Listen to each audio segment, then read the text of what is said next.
බුදුරජාණන් වහන්සේගෙන් ඇහුවේ දෙවි කෙනෙක් ඇවිල්ලා ස්වාමීනි ඇස් දෙන් ලැබෙන්නේ මොනවද දුන්නොත්ද? දීපදෝ හෝති චක්කුදෝ. පහන් ආලෝක පූජා කරනකොට ඇස් ලැබෙනවා.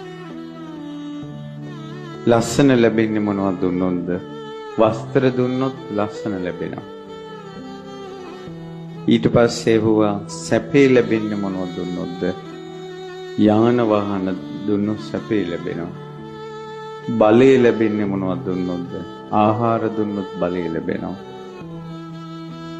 මේ ඔක්කොම පින් ලැබෙන්නේ මොකක් දුන්නොත්ද?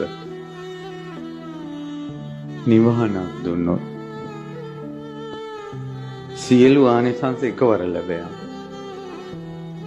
බුදුරජාණන් වහන්සේ වදාළා යම් කෙනෙක් අන් අයගේ යහපත පිණිස ධර්ම අනුශාසනා කරනවාද ඔහු අමෘතය දන් දෙනවා. දෙන දේ ලැබෙනවා.